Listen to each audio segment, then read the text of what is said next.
하나님의 말씀 봉독합니다. 이사야서 59장 12절 말씀을 제가 봉독하겠습니다. 이사야서 59장 12절 말씀. 대저 우리의 허물이 주의 앞에 심히 많으며 우리의 죄가 우리를 쳐서 증거하오니 이는 우리의 허물이 우리와 함께 있음이라. 우리의 죄악을 우리가 아나이다. 아멘. 오늘은 이사야서 59장 말씀으로 하나님 말씀을 우리가 만나게 되는데, 오늘 59장 말씀은 하나님께서 이사야 선지자를 통해서 정말 하나님께서 우리에게 바라시는 것이 무엇인가, 또 우리로 통하여 하나님이 어떠한 안타까운 마음, 답답한 마음을 갖고 계시는가 하는 것을 살펴볼 수 있고요. 또 우리가 이 59장 말씀을 좀 마음에 중하게 받아들여서 말씀으로 우리가 오늘 거듭나는 그런 시간이 되기를 간절히 소망합니다. 그래서 미리 부탁 좀 드릴 것은, 말씀을 읽으면서 오늘 너희라는 말이 나올 때에 그 말씀을 우리로 받아들이면은 훨씬 더 큰 은혜가 될 줄로 믿습니다. 1절부터 말씀을 봅니다. 여호와의 손이 짧아 구원치 못하심도 아니요 귀가 둔하여 듣지 못하심도 아니라 오직 너희 죄악이 너희와 너희 하나님 사이를 내었고 너희 죄가 그 얼굴을 가리워서 너희를 듣지 않으시게 함이니. 여기서 너희를 우리로 바꾸면 이렇게 됩니다. 오직 우리 죄악이 우리와 우리 하나님 사이를 내었고 우리 죄가 그 얼굴을 가리워서 우리를 듣지 않으시게 함이니. 1절에 보면은 여호와의 손이 짧아서 구원치 못한다, 귀가 둔하여 듣지 못한다. 이거는 58장 2절과 3절 말씀을 보면은 이스라엘 백성들이 금식하며 하나님께 기도했습니다. 그런데 그 금식하며 하나님께 간구하여도 하나님이 그들의 기도에 응답하지 않으심에 이스라엘 백성들이 이렇게 이야기합니다. 하나님의 손이 짧아서, 하나님의 능력이 없어서 우리를 구원치 못하고 하나님의 귀가 어두워서 우리의 기도에 응답하지 않는다. 모든 원망을 하나님께로 돌리고 있는 그러한 모습을 볼 수가 있습니다.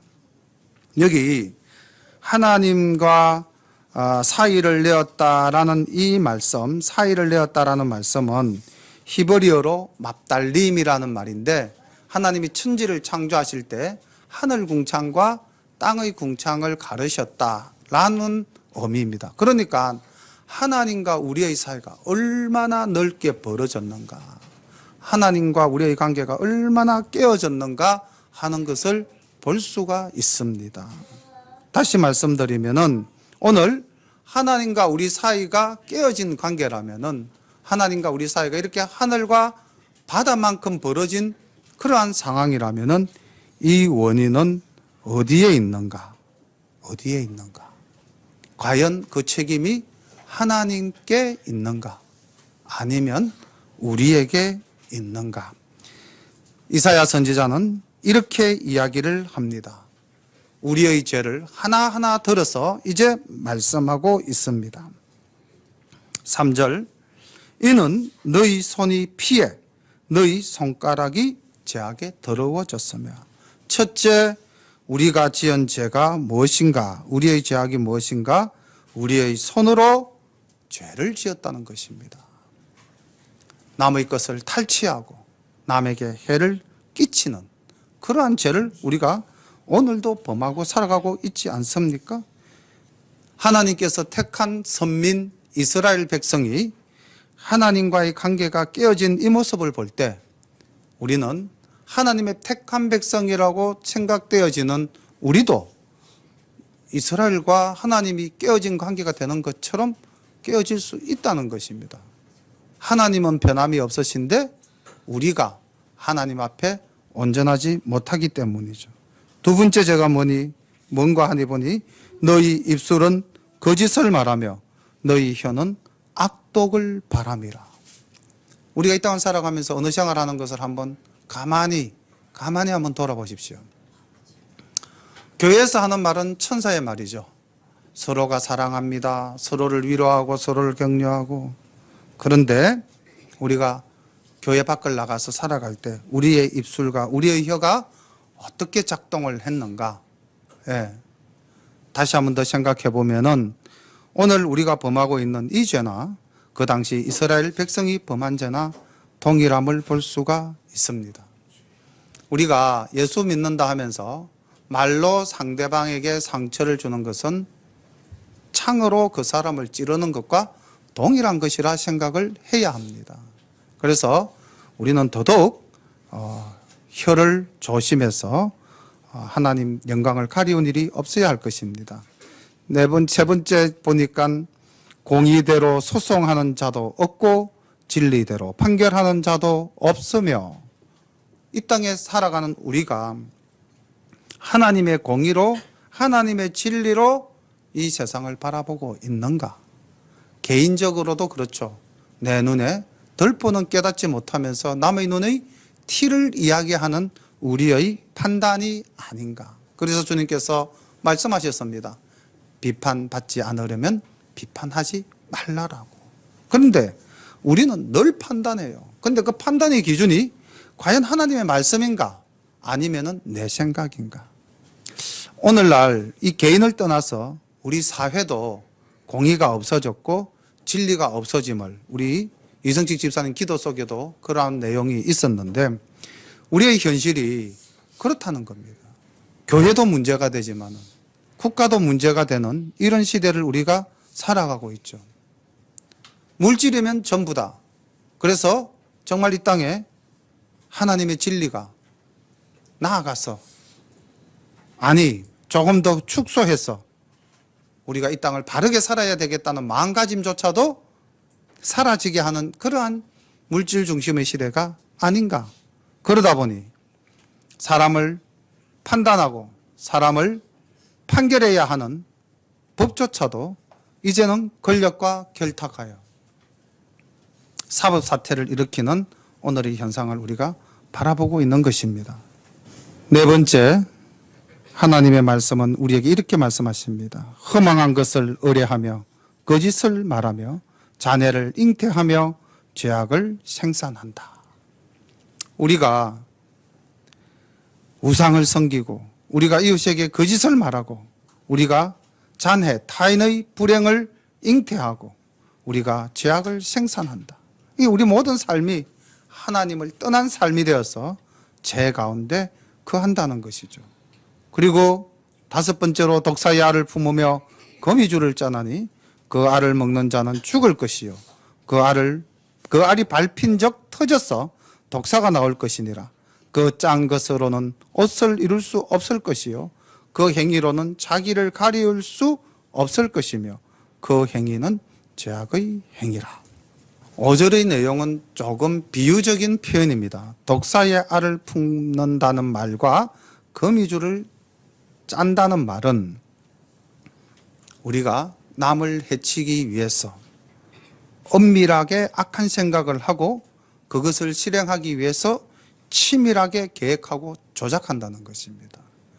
거미가 거미줄을 칠 때 그 다른 곤충들이 거미줄의 위치를 모르죠. 그리고 날아가다가 어떻게 됩니까? 거미줄에 걸려서 목숨을 잃게 되는 것입니다. 혹시 우리의 생각이, 우리의 죄가 그러한 것까지 임하지는 않았는지, 우리가 독사와 같은 존재가 되어서 독사의 알을 많이 낳고 그 독사의 독으로 사람을 무는 그러한 행위를 하고 있는 것은 아닌지 돌아보게 되어야 할 것입니다. 그 손에는 강포한 행습이 있으며 그 발은 행악하기에 빠르고 무제한 피를 흘리기에 신속하며 우리의 손과 발이 죄를 짓는 곳에는 잽싸다는 것입니다. 우리의 손도 그러하고 우리의 발도 그러하다는 것입니다. 오죽하면은 하나님께서 이사야 선지자를 통해서 이렇게 말씀하셨습니다. 우리의 발에 대해서, 우리의 행위에 대해서 이렇게 말씀하셨습니다. 너희가 내 앞에 보이려 오니 그것을 누가 너희에게 요구하였느냐? 내 마당만 밟을 뿐이다. 그러니까 이게 무슨 말씀입니까? 우리의 발이 주의 전을 향하여 왔다 할지라도 하나님께 온전히 예배 드리는 데에 그 목적이 있는 것이 아니고 형식상 하나님 앞에 보이기만 할 뿐 우리의 발은 어디로 향한다는 것입니까? 죄악을 향하여 나아간다는 겁니다. 우리의 발이 죄 짓는 곳에는 참 빨리 달려가죠. 그런데 우리의 발이 하나님의 의를 실현하고 하나님의 영광을 나타내는 데는 그 발이 한없이 더디지 않습니까? 더딜 뿐만이 아니라 발걸음을 오히려 돌리지는 않으십니까? 하나님은 이렇게 우리의 제목 하나하나를 이사야 선지자를 통해서 말씀하시면서 이 백성이 언제나 철이 들어서 내 마음에 흡족할까 지켜보고 있으신 것입니다. 7번째로 지적하신 부분은 그 사상은 죄악의 사상이라 황폐와 파멸이 그 길에 끼쳤으며. 우리의 생각이 어떤 생각을 주로 하고 삽니까? 저도 정말 문득문득 놀랍니다. 성경을 읽다가도 생각이 저만큼 달아나 있는 내 모습을 발견할 때가 있거든요. 말씀을 준비하면서 집중이 되어져야 되는데 흩어지는 경우가 참 많아요. 말씀을 볼 때도 생각이 흩어지는데 우리가 그냥 일상의 삶을 살 때 우리의 생각이 과연 얼마만큼 진리 위에 털을 닦고 있을 것인가 돌아보면은 우리의 생각들이 죄악의 생각으로 가득 차 있다는 것입니다. 특히 이 시대를 살아가는 우리 부모님들은 자녀들에게 정말 좋은 신앙의 유산을 물려줘야 할 것인데 우리가 너무 아이들을 편하게 쉽게 키우려고 하다 보니까 우리 예빈이 정도의 나이만 돼도 아이가 부모님을 귀찮게 하면 뭘 주죠? 예, 휴대폰을 줍니다. 그럼 아이가 휴대폰을 보면서 세상을 접하죠. 하나님을 접하는 것이 아니라 세상을 접합니다. 그런데 제가 이제 이 어린이집에서 차량을 운영하면서 보니까 우리 어린이집에 예수 믿는 선생님들이 서너 분 계셔요. 그래서 어떤 선생님은 아이가 울면 휴대폰을 줍니다. 근데 그 안에는 성경 동화를 애니메이션화한 것을 보여줘요. 그래서 내가 참 놀랍다. 아이를 순간적으로 화면을 통해서 집중시키되 그 집중시키는 내용이 하나님의 말씀인 거예요. 아마 제가 생각할 때 이 휴대폰 앱에 기독교 관련 찬양이라든지 아이들의 율동이라든지 아니면은 아까 애니메이션 동화라든지 성경을 동화화해 놓은 것들이 참 많이 있을 겁니다. 근데 우리가 그것을 찾아서 애들한테 줄 만큼의 여유가 과연 있는가? 아니면 그냥 던져주는가? 우리가 믿음의 부모라면은 그까지는 계산해야 되지 않을까? 그 다음 또 주는 것이 옳은가 옳지 않은가? 이제 우리 준이, 준아, 세연이 정도의 나이가 되면은 모든 것을 자기 스스로 찾아서 할 수 있는 아이들입니다. 그러다 보니 자기의 생각대로 찾아서 간다는 거죠. 자기의 생각대로. 그런데 이 자기의 생각이 과연 하나님 보시기에 의로운 생각일까요? 그 생각이 선하고 아름다운 곳으로 갈까요? 아니면 흥미와 쾌락을 쫓아갈까요? 아이 때부터 흥미와 쾌락을 쫓아간다면 어른은 더 하시겠죠. 우리 여기 어른분들도 많이 앉아 계시는데 과연 휴대폰을 가지고 우리가 우리에게 다가오는 유혹들을 쉽게 이겨낼 수 있는지. 저는 우리 동영상 촬영을 위해서 페이스북을 합니다. 그럼 친구 요청이 들어와요. 보면 알지도 듣지도 못하는 이상한 사람들이 친구 요청을 합니다. 옷도 좀 야시시하게 입고 전부 다 여자들입니다. 퍼뜩퍼뜩 지웁니다. 근데 어떤 날은 보면은 아는 친구, 이명 이렇게 돼 있어요. 내하고 이렇게 친구 관계로 맺은 사람. 그러니까 지금 페이스북에서 친구 관계를 맺은 사람은 뭐 교회 사람 또는 뭐 학교 친구, 학교 직장 동료, 대체적으로 좀 건전한 사람들인데 그들과 친구 관계에 있다 그러면 궁금해서 봅니다. 누가 이 사람하고 친구를 했는가 이렇게 보면은 있어요. 근데 그 친구를 요청한 사람은 어떤 사람이냐? 아까도 말했지만 옷을 야시시하게 입은 사람입니다. 실수로 눌렀을 수도 있겠죠. 그죠? 깜빡 방심하면 나도 누르고 친구가 되어서 온갖 나쁜 정보를 받아들일 수 있게끔 만들어 놓은 것이 저 휴대폰입니다. 깨어있지 않으면 이 휴대폰이라는 것은 우리를 파멸의 구렁텅이로 빠뜨리게 하는 악한 도구입니다. 물론 지금처럼 방송을 통해서 많은 분들이 교회에 오지 않고도 이 시간 함께 예배 드릴 수 있는 선한 기능도 있지만은 이 휴대폰은 선한 기능보다는 악한 기능이 더 많죠. 우리의 생각을 지배합니다. 오늘날 우리가 이렇게 우리의 생각이 죄로 물들고 우리의 행동이, 우리의 행위가 죄를 짓는 것에 익숙해 있다면은 우리는 파멸의 길로 접어들 수밖에 없습니다. 8절 이러한 죄를 짓는 사람들의 최후가 어떤가? 그들은 평강의 길을 알지 못하며 그들의 행하는 곳에는 공의가 없으며 굽은 길을 스스로 만드나니 무릇 이 길을 밟는 자는 평강을 알지 못하느니라. 하나님과 깨어진 관계 속에서 우리가 스스로 죄악의 구렁텅이에 빠져들고 만다는 것입니다. 하나님이 주시는 은혜를 도저히 알아차리지도 못하고 누리지도 못하는 존재가 되어 버린다는 것입니다. 얼마나 하나님이 안타까우시겠습니까? 이런 죄를 범한 우리가 하나님께 간절히 기도하며 우리의 소망을 들어달라 간구할 때 우리의 기도가 응답되지 않으면 우리는 이렇게 이야기합니다. 하나님의 손이 짧아서 우리를 구원하지 못하고 하나님의 귀가 어두워서 우리의 기도를 듣지 못한다. 이 하나님은 산 하나님이 아니라 죽은 하나님이다. 어떤 사람은 그래서 하나님을 배신하고 떠나가는 사람도 있지 않습니까? 그런데 정작 그 자신을 돌아보았는가?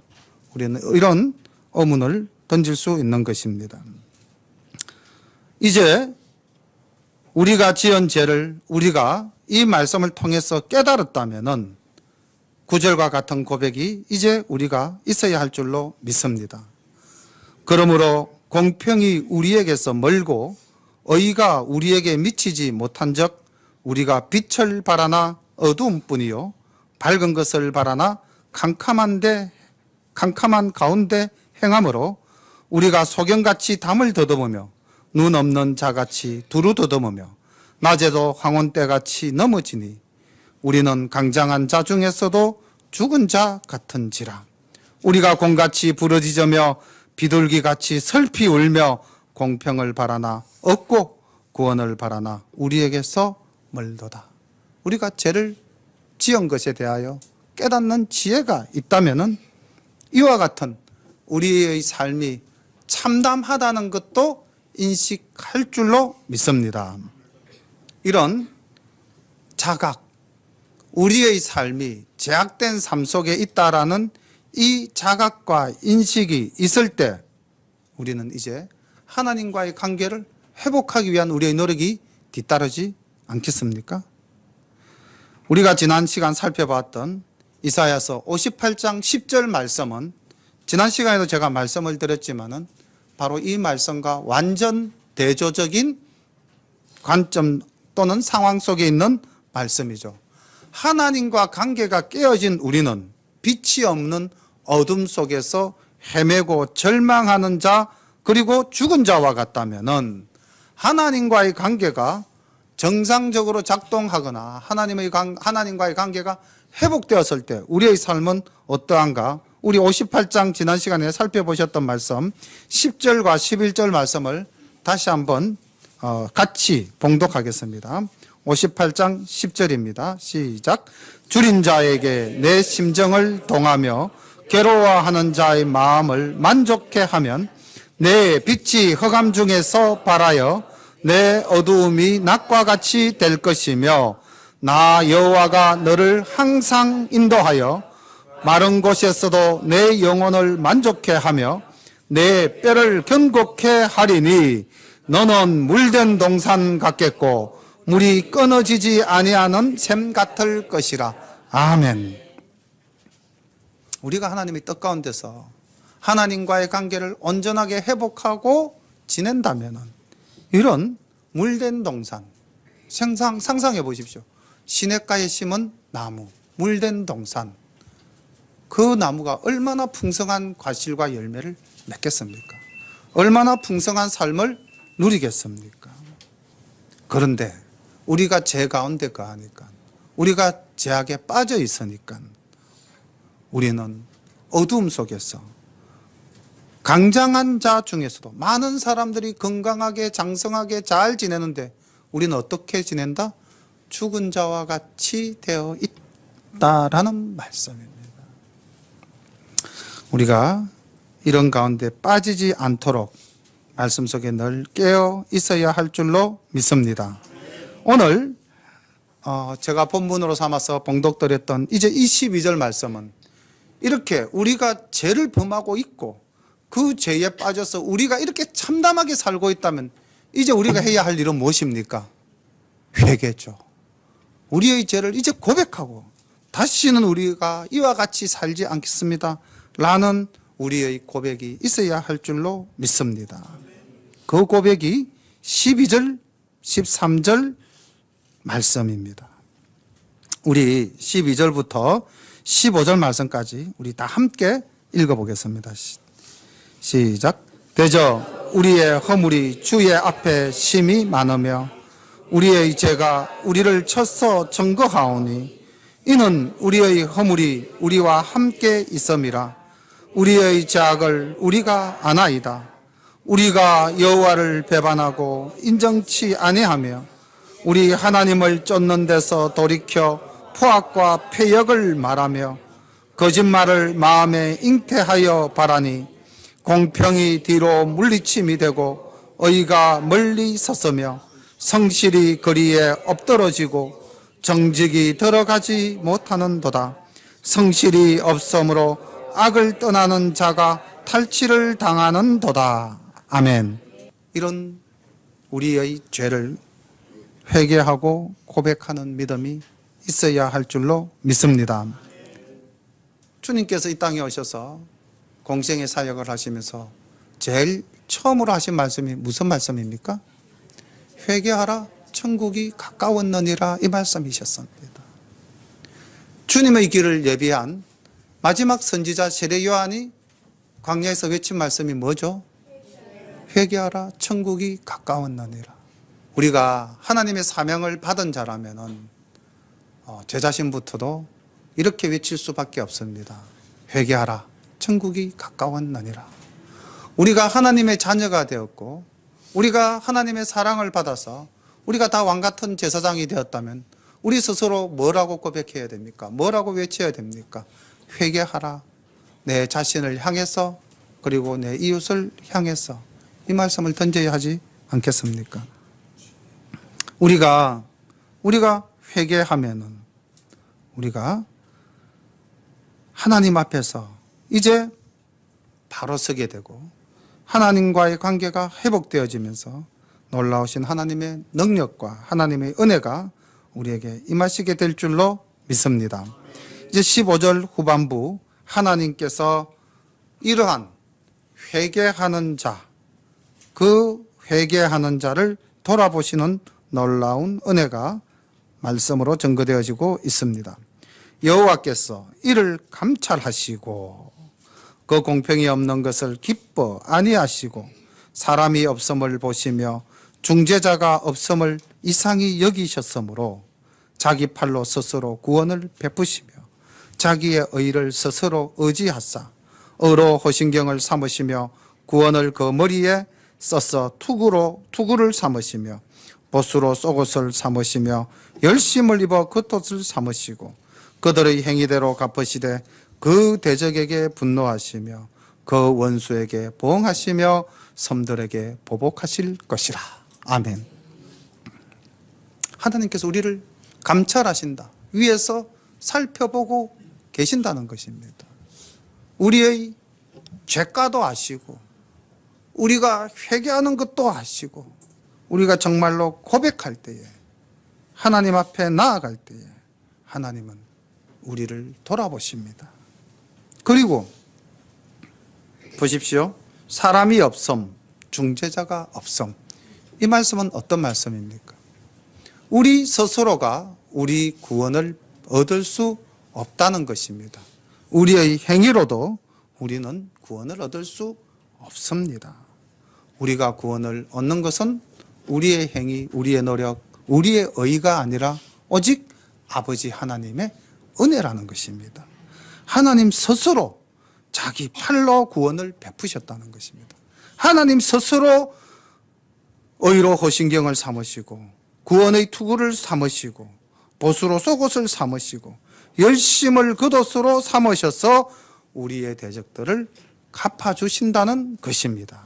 우리를 대신해서 하나님이 우리의 대적을 소멸해 주신다는 말씀입니다. 서방에서 여호와의 이름을 두려워하겠고 해돋는 편에서 그의 영광을 두려워할 것은 여호와께서 그 기운에 몰려 급히 흐르는 하수같이 오실 것임이로다. 여호와께서 가라사대 구속자가 시온에 임하며 야곱 중에 죄가를 떠나는 자에게 임하리라. 아멘. 온 세계 만방이 하나님의 진노하심에 또 우리를 억압했던 악의 세력들이 해돋는 편에서부터 서방까지 온 세상에서 그들이 두려워한다는 것입니다. 심판주로 우리 주님께서 오실 때에 우리는 할렐루야 찬양을 드리며 우리 하나님의 영광을 만날 줄로 믿습니다. 여호와께서 구속자가 되셔서 직접 이 땅 시온에 임하실 것이다. 그리고 야곱 중에 하나님의 택한 백성 중에 죄가를 떠나는 자, 회개하는 자, 하나님의 말씀대로 살고자 하는 자에게 임하리라. 이렇게 말씀하셨습니다. 그리고 하나님께서는 이렇게 또 우리에게 언약을 맺어주십니다. 여호와께서 또 가라사대 내가 그들과 세운 나의 언약이 이러하니 곧 내 위에 있는 나의 신과 내 입에 둔 나의 말이 이제부터 영영토록 너 입에서와 내 후손의 입에서와 내 후손의 후손의 입에서 떠나지 아니하리라 하시니라. 여호와의 말씀이니라. 아멘. 하나님께서 이제 우리의 신이 되시고 우리의 언약주가 되시어서 이 말씀이 우리에게 이루어질 뿐만이 아니라 어디까지? 내 후손, 그 후손의 후손에게까지 임하신다는 말씀이십니다. 이제 하나님께서 우리의 메시아로 오셨고 그 구원의 은혜를 우리가 입어서 이제 하나님의 자녀가 되는 놀라운 권세를 누리고 있지 않습니까? 그런데 이스라엘이 하나님의 택한 백성이 되어서 애굽에서 인도함을 받아 가나안 땅에 거하게 될 때 그들이 하나님께 감사와 찬양을 드렸습니까? 아니면 육신의 쾌락을 쫓아갔습니까? 성경에서 만난 우리의 조상은 실패한 조상들이었습니다. 하나님께서 이스라엘이라는 나라를 세우시고 정말 하나님께서 안타까운 마음으로 그들에게 왕을 구하자 왕을 허락하시어서 사울 왕으로부터 다윗 왕의 계보까지 이스라엘 역사를 만들어 주셨지만은 인간의 욕망대로 구하는 바를 들어주셨지만은 인간의 욕망대로 구한 그 왕조가 하나님께 찬양과 감사를 올렸습니까? 자기의 이익을 쫓아서 죄가를 범하였습니까? 우리가 만나는 역사 속에 우리의 조상들은 실패한 선조들입니다. 오늘날 우리는 어떤 존재로 살다가 우리의 후손들에게 어떠한 평가를 받을까요? 우리 부모님은 좋은 신앙으로 우리에게 아름다운 유산을 물려주셨다.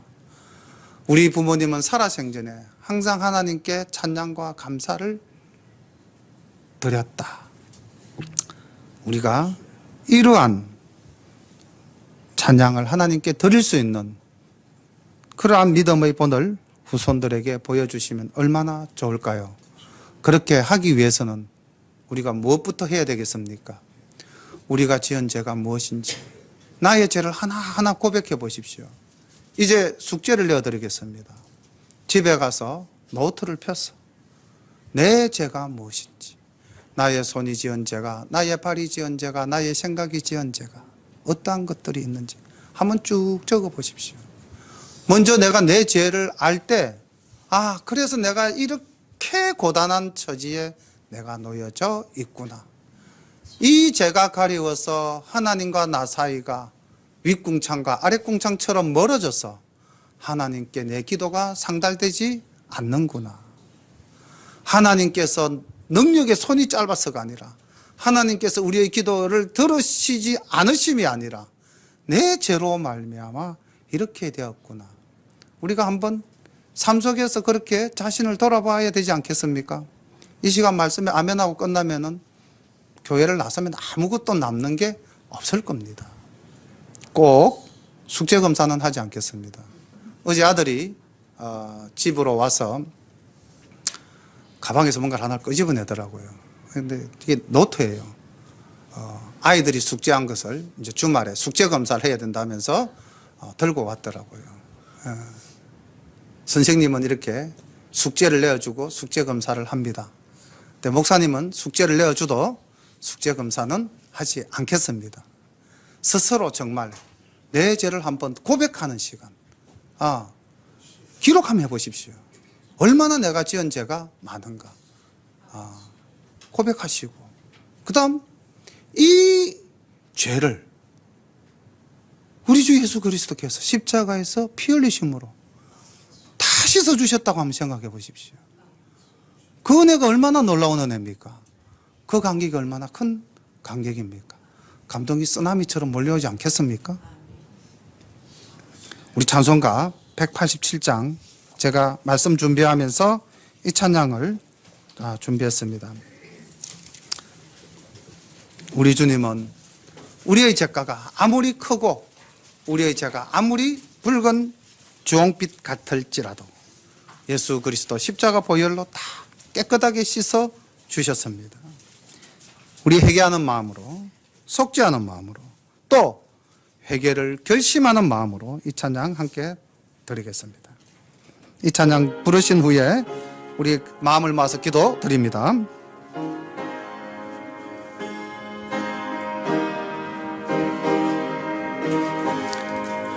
너 이제 흉악하나 눈과 같이 희겠네. 너 이제 흉악하나 눈과 같이 희겠네. 죄의 빛 흉악하나 희게 되리라. 주홍빛 같은 내 죄, 주홍빛 같은 내 죄, 눈과 같이 희겠네. 눈과 같이 희겠네.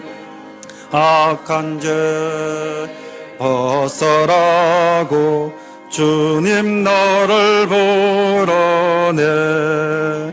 악한 죄 벗어라고 주님 너를 부르네. 하나님 크신 사랑 한이 없어라. 악한 죄 벗어라고, 악한 죄 벗어라고 주님 너를 부르네. 주님 너를 부르네. 너희의 죄 사해 주사 기억 아니하시네. 너희 죄 사해 주사 기억 아니하시네. 불쌍한 사람들아 오라 하시네. 너희 죄 사해 주사 너희 죄 사해 주사 기억 아니하시네. 기억 아니하시네. 아멘. 우리 다 함께 주님께 기도드립니다. 주님 귀한 말씀으로 저희들에게 은혜 내려주심을 감사합니다. 하나님 아버지, 이 시간도 주님께서 우리를 바라보실 때 얼마나 그 마음이 답답하신지, 아버지 하나님 우리를 향하여 얼마나 안타까워 하시는지 하나님께 고백만 하고 하나님께 아버지 하나님 간구만 하면 되는데, 우리는 아버지 우둔하고 우리는 미련하여서 하나님 앞에 진실로 죄를 고백하지 못하고 회개하지 못하고 또 죄를 범하고 살아가고 있습니다. 하나님 저희들을 긍휼히 여기시고 이제 주홍빛과 같은 내 죄라도 주님께 나와 기도하면, 간구하면, 회개하면 주님 기억 아니하신다 약속하셨사오니 이 찬양 붙잡고 이 말씀 붙잡고 하나님께 기도하며 하나님 온전한 삶을 다짐하는 우리 모든 열린 가족 될 수 있도록 인도하옵소서. 오후 시간에 놀라운 은혜의 말씀으로 우리에게 복 주실 것을 믿사옵고 예수님 이름 받들어 감사하며 기도드립니다. 아멘.